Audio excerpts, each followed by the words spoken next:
A very good morning. Thank you for tuning in to Wednesday's edition of Live This Morning. I'm Samiksha Srivastava. The focus this morning will be on the One Nation, One Poll bill that was introduced but not tabled in the Lok Sabha due to lack of the two-third majority that was needed. The bill has now been referred to the JPC for a review. We'll get you the details and the reactions coming in. Starting first up with the top stories that you're tracking in this segment. NSA Ajit Doval is in Beijing to participate in India-China Special Representatives talk. The meeting is going to be held today after a gap of 5 years. The meeting aims to restore the bilateral ties between both the countries, which was stalled due to military standoff in eastern Ladakh. Doval is set to hold 23rd round of Special Representatives talks with his Chinese counterpart Wang Yi. Both the leaders will be discussing a range of issues to rebuild bilateral ties. The talks between India and China come after disengagement in eastern Ladakh. Ahead of this meeting, China said that it is ready to honour the commitments based on common understanding that's been reached upon between Prime Minister Modi and President Xi Jinping. A 4-member team of Archaeological Survey of India is set to arrive in Sambhal today to explore and excavate the ancient Kartik Mahadev temple. The team comprises of excavation and exploration officer, an assistant archaeological officer and even a surveyor. The officers will first report to the DM's office before proceeding to the temple site. The ASI's visit comes after the temple was reopened on 13th of December following an anti-encroachment drive that led to the discovery of the covered structure. The temple had an idol of Lord Hanuman and it was logged since 1978. The temple is situated just over a kilometre from the Shahi Jama Masjid, where recent violence and riots took place on 24th of November. The DM of Sambhal has even written to the ASI for carbon dating of the temple, which will help determine the age of the archaeological artifacts that have been found at the site. दीवार जो है बिल्कुल जो प्राचीन मंदिर है उससे सटी हुई है। आप जो है वो बालकनी को अपनी तोड़ रहे हैं, क्या हुआ है इसके पीछे? आपको प्रशासन ने क्या कहा है? बालकनी थोड़ी बाहर है, कितनी फीट बाहर है आपकी? 2-2.5 फीट करीब, वो अभेद है, वो गिरा दें। Jammu and Kashmir Chief Minister Omar Abdullah will meet Union Home Minister Amit Shah today. Both the leaders would discuss key issues including restoration of statehood. Notably, this is the second meeting after Omar Abdullah assumed office. While Chief Minister Omar is hopeful following positive assurances, the Union government is yet to provide a concrete timeline for restoring statehood. Apart from statehood, Omar will also raise concerns over administrative challenges, especially the ongoing control mechanism and the absence of transaction of business rules for over 2 months. The meeting is expected to be a critical step towards resolving these pressing issues in J&K. The West Bengal joint platform of doctors have moved Calcutta High Court to challenge denial of permission by Kolkata Police to stage a 10-day sit-in protest against the default bail to the two accused, former RJK principal Sandeep Ghosh and suspended Tala Police Station officer Abhijit Mondal, who were given default bail after CBI failed to provide concrete evidence in the 90 days timeline. The matter will now be heard today at the High Court. Doctors had decided to protest in Central Kolkata till 26th of December. They even threatened to resume ceasework to cease operations, to cease their work if they weren't allowed to stage protest. The opposition has opposed the One Election, One bill that was introduced in the Lok Sabha by Union Law Minister Arjun Ram Meghwal. Opposition called the bill unconstitutional and a threat to federalism, claiming that it violates the Constitution's basic structure. Union Minister Arjun Ram Meghwal defended the bill, stating that it wouldn't infringe on state powers. The two bills were introduced after a vote of 263 in favour and 198 against it. Opposition has argued that simultaneous elections could undermine states' autonomy and election process. Union Home Minister Amit Shah said that One Nation, One Poll bill will now be sent to the Joint Parliamentary Committee so that a committee can have a detailed discussion on it. सरकार पूरी तरीके से अलोकतांत्रिक तरीके से काम कर रही है। उस सारी चीजों को हम लोग जनता के बीच में लेकर चल रहे हैं, जा रहे हैं लगातार। और कल एक बड़ा प्रोटेस्ट रखा है विधानसभा घेराव का। ये सरकार पूरी तरीके से घबराई है, परेशान है। इस नाते हमारे कार्यकर्ताओं को नोटिस दे रही है, उनको डिटेन कर रही है, परेशान कर रही है, पर हमारे कार्यकर्ता बब्बर शेर कल डटकर इनका मुकाबला करेंगे और पूरे विधानसभा को घेरेंगे। Home Minister Amit Shah accused the Congress of vote bank politics and criticized its amendments to the Constitution during its rule.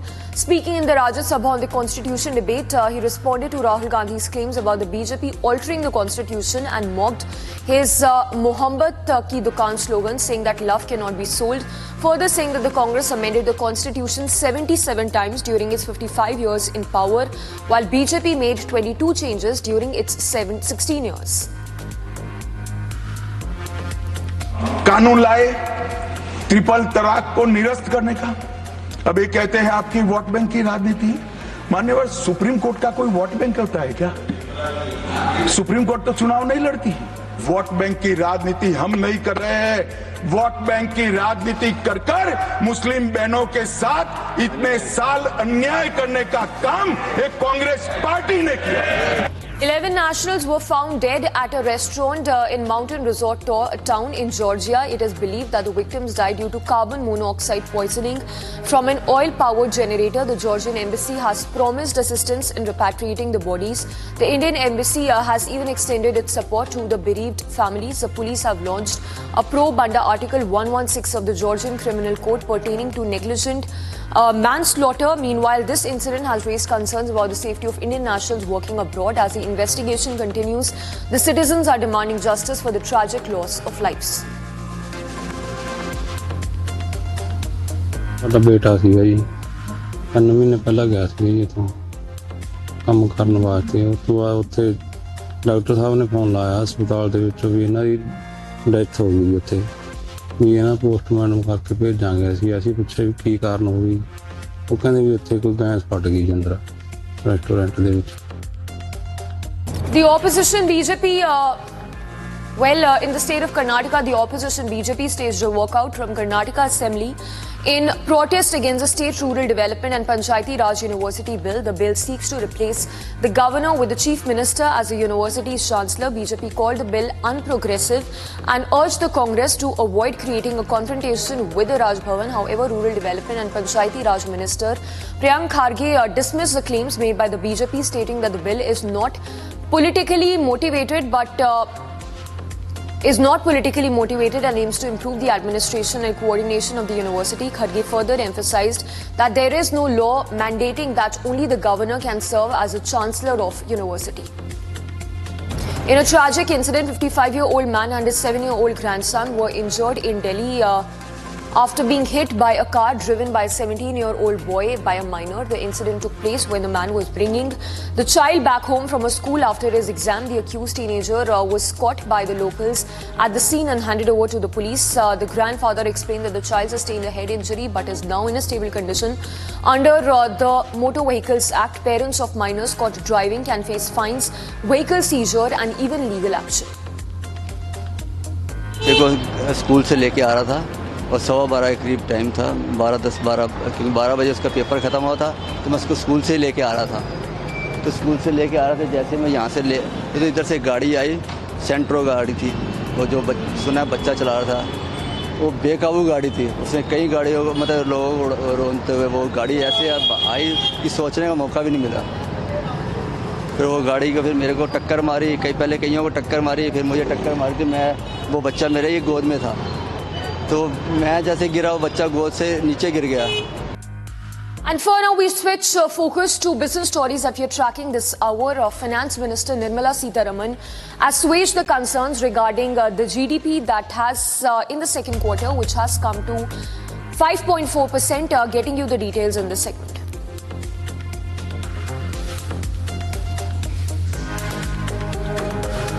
Finance Minister Nirmala Sitharaman on Tuesday dismissed concerns over India's lower than expected GDP growth of 5.4% in the second quarter of the ongoing fiscal, calling it a temporary blip.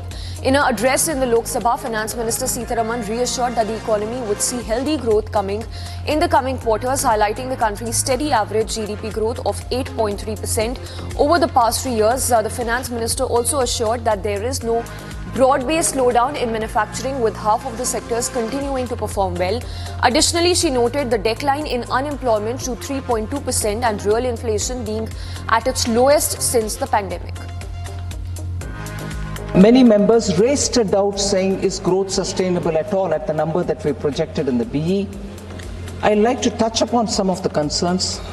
So, quarter 2 of this financial year has been challenging quarter for India and for most other economies of the world. In last 3 years, India's GDP growth rate has averaged 8.3%. The Indian rupee has slipped to a record low of 84.9 against the US dollar on Tuesday, settling flat at 84.9 amid weak domestic markets and disappointing trade balance data. Forex traders even cited concerns over an economic slowdown, increased dollar demand from importers and foreign bank transactions as key factors weighing on the currency. The rupee's decline came as India's trade deficit hit at an all-time high, driven by a surge in gold imports. Analysts even expect the rupee to face continued pressure due to global factors and investor caution ahead of key US economic data. The dollar index, which measures the strength of the US dollar against 6 other currencies. Meanwhile, Brent crude benchmark dropped by 0.49%, trading at $73 per barrel in futures. The Uttar Pradesh government on Tuesday presented its second supplementary budget for the financial year, for the current financial year, totaling to over 17,800 crore rupees. Finance Minister of the state highlighted the budget was necessary to support the state's development priorities and constitutional requirements.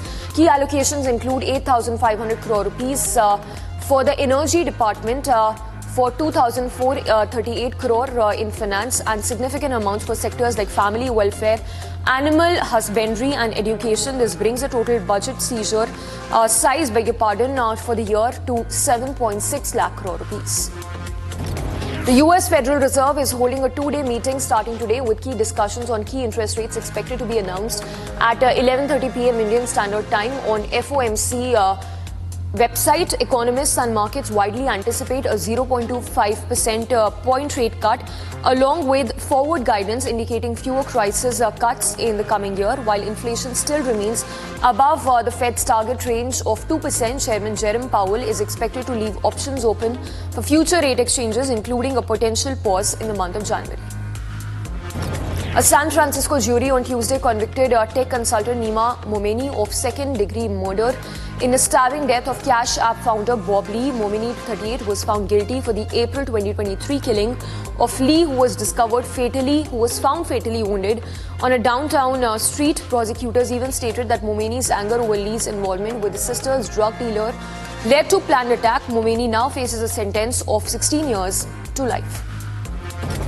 Popular social media platform TikTok has requested the US Supreme Court to temporarily halt its decision to ban the platform in the country. Earlier this year, US President Joe Biden, the outgoing president, had signed a bill demanding TikTok's parent company, ByteDance, to sell the platform to non-Chinese buyer, stating that the failure to comply would lead to a ban, which comes in light of investigations that suggest that TikTok engaged in surveillance activities. However, there's a gap in existence of supporting evidence.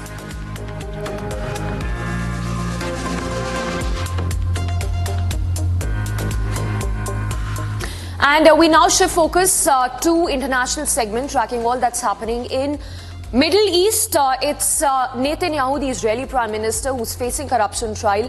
He even visited Golan Heights, the buffer zone, which has now been occupied by the Israeli forces following the ouster of Assad regime.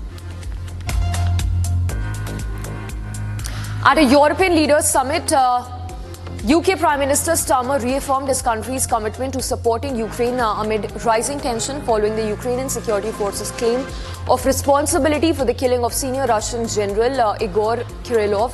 Starmer even called for the strategic need for NATO unity in bolstering Ukraine's defense capabilities during the ongoing conflict with Russia. Starmer also met with leaders of several NATO countries, including Denmark, Estonia, Finland, Iceland, among others, in the summit. Period for Ukraine, and I've been here with key NATO allies this morning having a discussion about Ukraine. We're on HMS Iron Duke here, which is in Estonia. We've got troops up the road who are integrated as part of our NATO. Meanwhile, Estonia proposed that NATO's northern European members, led by the United Kingdom, allocate at least 2.5% of their GDP to defence spending to counter Russia's aggression. The proposal came as Prime Minister hosted leaders from Balkan and Nordic nations of Denmark, Estonia, Finland, Iceland and many other countries alongside the UK to discuss enhancing security cooperation with the joint expeditionary force. The summit also focused on measures to disrupt Russia's shadow fleet of vessels and deter sanction breaches, aiming to increase economic toll on Moscow in its ongoing war against Ukraine. The deliberation in increasing budget to defy Russia comes in line with the EU's imposition of rounds of sanctions on Russia. February 2022, more than 2,300 officials and entities in Russia have now been impacted. I am proud to say that CEF countries will provide Ukraine with over 12 billion euros in military assistance 2025. With the 10 leaders gathered here in Tallinn, there was no need for compromise. Our united position remains clear. Anti-whaling activist Paul Watson was released from prison in Greenland on Tuesday after Denmark's Justice Ministry confirmed that he would not be extradited to Japan. Watson, who had been detained since the month of July under a Japanese warrant for his involvement in a 2010 encounter with a Japanese whaling ship. Japan had even sought his extradition on charges of obstructing a whaling vessel, but due to lack of extradition treaty between Denmark and Japan, Watson will not face trial in Japan. Watson, a former head of the Sea Shepherd Conservation Society, vowed to continue his activism against illegal whaling. I've been doing this for 50 years. I don't intend to stop now. And as far as teaching me a lesson, I think it all backfired on Japan because this has put enormous focus on Japan's continued illegal whaling operations. So my time here for 5 months has actually served a purpose. It's been an opportunity to continue to expose Japan's illegal whaling activity. During a televised speech, Iranian Supreme Leader Khamenei has rebuked Israel's belief in irrelevance of the resistance axis. He issued a clear warning stating that Israel was mistaken in thinking it could eliminate Hezbollah in Lebanon.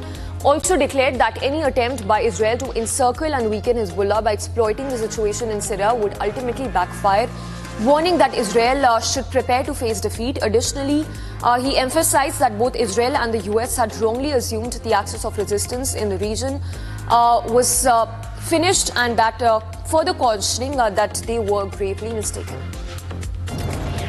President-elect Donald Trump criticized the Biden administration for allowing the use of US-made long-range missiles in the Russia-Ukraine war, calling it a mistake that escalated tensions with Russia. Speaking from his Mar-a-Lago residence in Florida, Trump emphasized that the ongoing conflict would be difficult to resolve.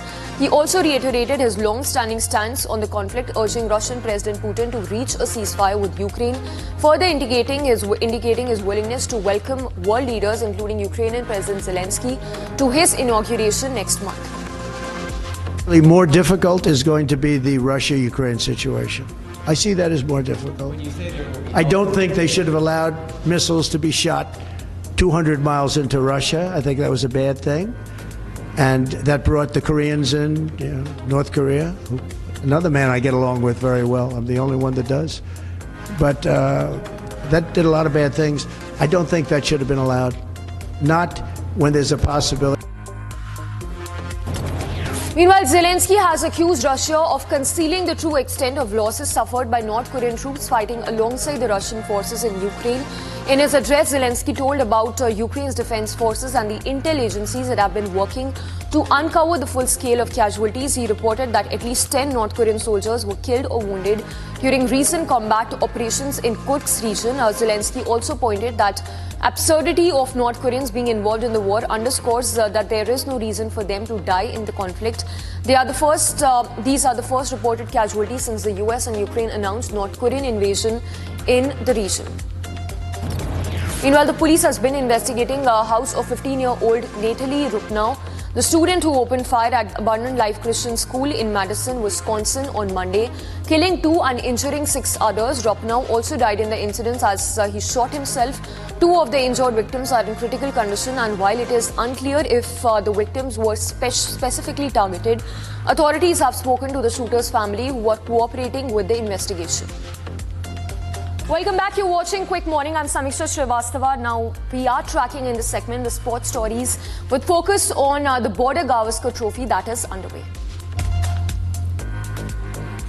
The tables turn on fourth day of the third test between India and Australia as the visitors not only avoided the follow-on but also managed to tire out Australians who were one bowler short. Now, draw seems the most likely result with just 57.5 overs of play being possible on day 5 of the test match. Rohan Jaitley has been appointed as a Delhi District Cricket Association president for another term, beating former India player Kirti Azad in the polls. Australia skipper Pat Cummins discontinued to lead from the front for his team with the ball. Pat Cummins and Mitchell Starc have taken up the most of the workload with the ball. With Aussie captain stepping up, Cummins has picked up 4 wickets so far in the first innings, with Ravindra Jadeja being his latest victim. India captain Rohit Sharma's woeful run continued in Test cricket as he kicked off to Pat Cummins in the opening half hour of on day 4 of the third Test match of the Border Gavaskar Trophy series in Brisbane. Rohit departed for just 10 runs off 27, adding to India's unforgettable batting show in the match. Questions remain over Harmanpreet Kaur's fitness as India faced the West Indies in the second T20I at the DY Patil Stadium, while the women in blue registered a comfortable 49-run win in the series opener. Captain Harmanpreet was off the field for a large part of the second innings after batting for a while.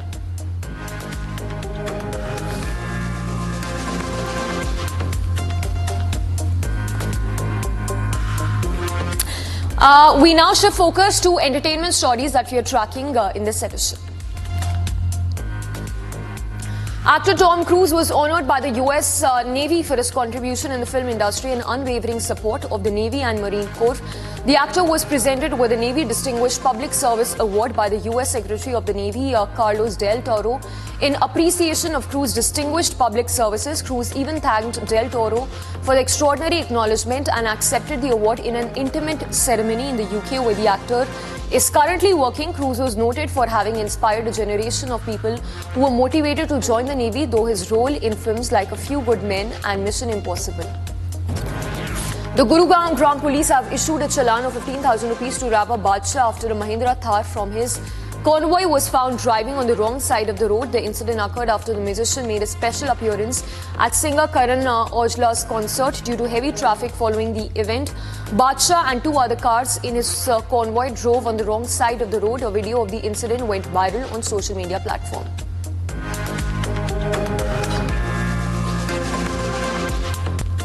And with that, it's a wrap on today's edition of Quick Morning. Stay tuned for Live This Morning coming up at 7 a.m.